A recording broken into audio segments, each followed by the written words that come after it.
One of Mercedes-Benz's most popular models, the GLB, has finally had an update. So yes, this is the 2026 GLB. Often referred to as the baby G-Wagon, it offers a lot of practicality on the inside. So let's find out together what's different.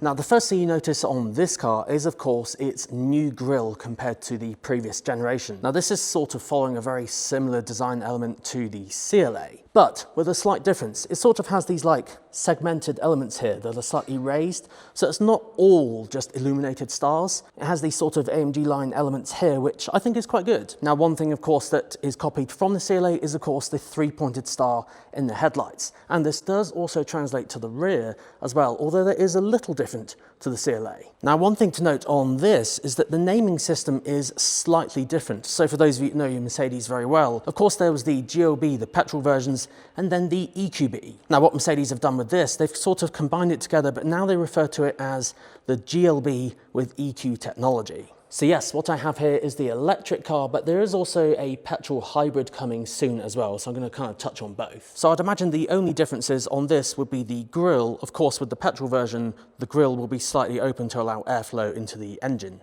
much like on the CLA. Now, this new model is slightly larger than before, but thankfully, most of the extra length and width is translated straight into the inside space. So it's about 48mm longer, 27mm wider, but 14mm lower. I would imagine this is to give it a slightly sportier stance, but we'll check out the headroom in a minute. Now again, I mentioned the design of this is similar to the CLA, but if you notice here, if I unlock it, of course it has a few light animations as you unlock it, which is quite cool. And of course it does have this ambient sound, which you can of course toggle on and off, which Mercedes refer to as the sound experiences. But look, has these two stars either side. So yeah, interesting to see, again, slightly different to the CLA. Now at launch, there are going to be two electric variants. So there's going to be a GLB 250 Plus, of course with EQ technology. Then there's also going to be a 350 as well. And the 350 will of course be 4MATIC. Now range will go up to 392 miles WLTP. Of course, if you go for the 350 variant, this will vary slightly. But interestingly, this will actually charge up to 320 kilowatts. And that is because it's based on an 800 volt architecture. So it can add about 161 miles in 10 minutes, providing of course you find a very, very fast charger to do that.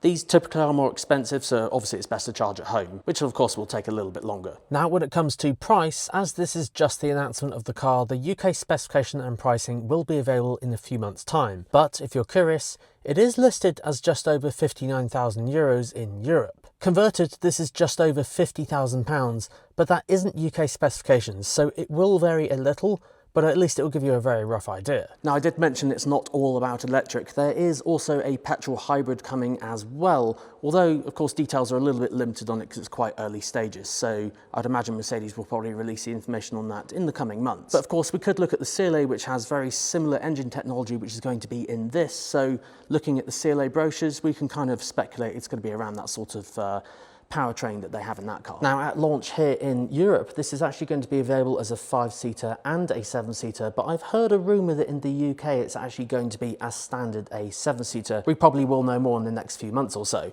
but here it is as a 7-seater, and here are the boot litre capacities. So as you see here, it's about 480 litres, but if you fold the seats down, it will go to 1,605 litres. And this car also does have a trick up its sleeve at the front. Yes, believe it or not, this now has a frunk compared to the outgoing model. I have to say, I think this is the largest frunk I've seen. This is 127 litres here, so I think the CLA was either 100 or 101, but yeah, you could easily get a massive bag in there, and someone actually has their ski boots and ski stuff in there at the moment. I can't ski, so there is that.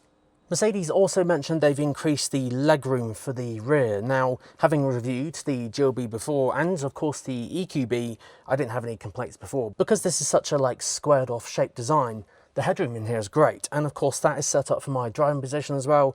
I'm 6'2" with very, very long legs, and I can easily sit behind myself. But of course I'll be able to check out some more things like the third seat row on its full review, hopefully next year.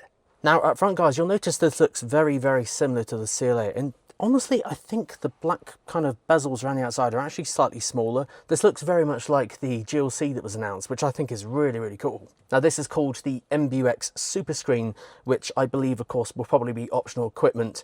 I would imagine there might be like a blanking plate here for a standard equipment car without that screen. But if you did opt for all three, you get 10.25 inches here, a 14-inch screen here, and a 14-inch screen here as well. And of course, I have covered a few details about this multimedia system, so if you guys want to know, this is MBUX Generation 4, and basically in the background there's MBOS, which is their chip architecture, and basically it has like a Unity game engine here, and all the graphics run super smooth, and yeah, it just does so many processes per second, just making sure that the experience on here is as smooth as it can be. And yeah, there's an abundance of things you can do on here. Honestly, because I can't cover it all in this video, just because I've got limited time with the car, I will link up above if you want to see some of the cool things you can do on Mercedes multimedia systems, where I've covered the various generations from 1 to 4. But some of the highlighted features are that the sat-nav now in here is actually Google Maps with a sort of Mercedes overlay over the top. And it's very, very good. I've used it in the CLA, and you can search for charge points which integrate neatly into your routes. So that, combined with it being an EV on this particular car, it is very good. And you may notice there's a blue orb there on the very top of the screen. Yes, this is the new Hey Mercedes voice assistant.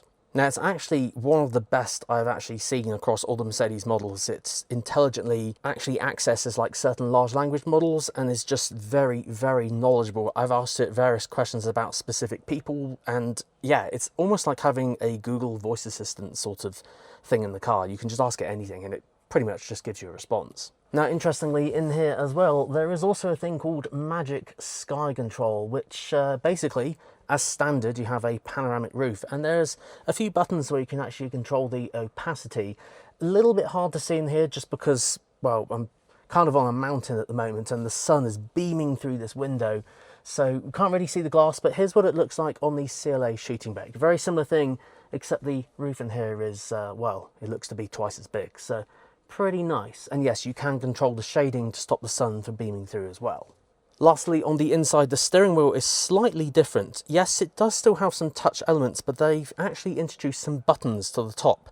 More specifically, it's for the cruise control, and then of course there's a volume rocker switch here as well, which I think is very, very good. Bring back buttons for the steering wheel.